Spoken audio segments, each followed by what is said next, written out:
players you guys are going after? It seems like looking for a lot of size up front at the nose or tackle position and a lot of versatility at the edge and linebacker positions.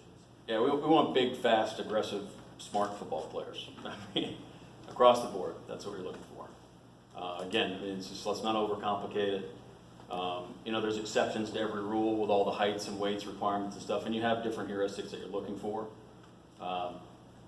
If a guy's just a complete baller, then we're gonna make some sort of adjustment in terms of like height, weight, and all that kind of stuff we're looking for. But that's it. I mean, just the best, biggest, fastest football players that we can find. On the right, Brandon?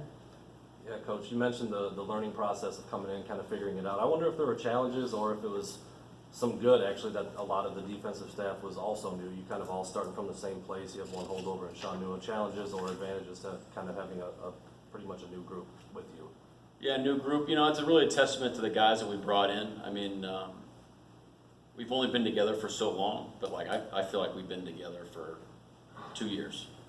And there's a little bit of a terminology translation. There's a lot of terms we used in Baltimore that, we created new terms here because it just made more sense, or we're going a different direction schematically, something like that. So it's been a team effort, and I think that's probably eliminated some of that transition costs because everyone's got a say in what we're doing, and I think that's how you end up creating the best thing because it's not just one person saying how it should be. You got 10 guys in there giving their perspective with a lot of different experiences, so that's a valuable thing.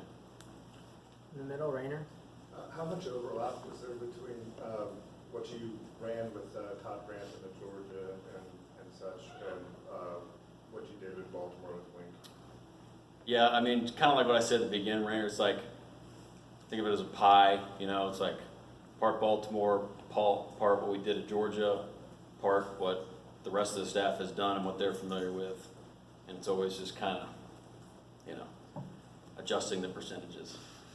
I guess a good example is, in college football, you could be facing the triple option one day, and then you could be facing 22 personnel trying to ram down your throat. Those are going to be totally different calls, concepts.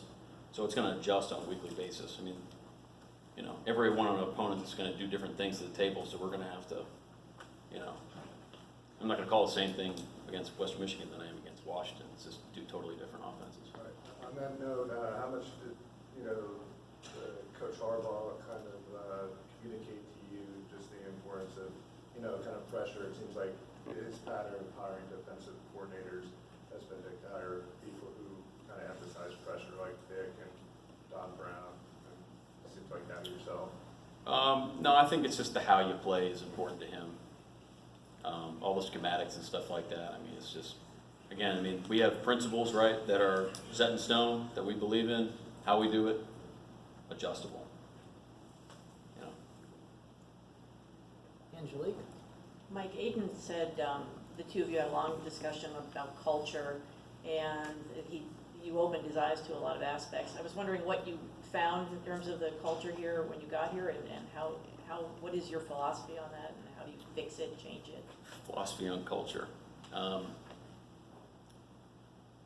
not, in terms of what happened before I was here, I'm not, like I said, when you get here, you're kind of listening to things, people's perspectives and things like that. I'll kind of leave that in the past. But again, there's principles and just ways that you believe in how you do things. And, coaching is teaching, that's a big part of it. And in order to teach your players, you have to know who you're teaching, so that's a big part of it. So I think a big priority on our coaching staff is just get to know who the guys that we're going to coach. I'm going to coach Aiden different than I'm going to coach Dax Hill or, Jess Spate. They're all different guys, just different ways of doing it. And I think it helps when you have a relationship with your guys. So that's been a big stress since we got here. Chris? Mike Barrett's kind of playing a new position, moving from Viper. What did you see from him and from Josh Ross? It looks like Josh is in pretty good shape. I'll start with Josh. Very excited about him. Really more excited about this, the type of person he is. I think his personality came out in the media days. I was shocked listening to him. I was like, man, this guy, he can just skip right to the media right now. He's pretty sharp. But he's got a great control of what we're doing on defense, and so I'm fired up about Josh. The thing about Mike Barrett that I didn't know it before I got here, this guy's a former quarterback at a big time program down at Lowndes, so he understands football. So the transition from maybe being out in space a little bit more to being out in the box, maybe the first couple of days getting used to it, but he's putting on some good weight. He's rocked up right now. He's ready to roll. So I'm expecting big things from Mike. We're counting on him. Josh said that Nakai and Junior are rising stars. What did you see from those guys? Nakai he's a Michigan man. I love listening to what he has to say about things, his perspective on different, anybody we bring in recruiting. I mean, he sees it through our lens, and I think you see that in how he's changed his body over the last few months. And really, he's one of the guys that really understand both inside backer positions. People say like, hey, inside back, Mike, Will, whatever you want to call it, it's the same. It's really two different worlds. So that's a testament to him that he's able to really play both right now. And then Junior, he's really just attacked it since he got here.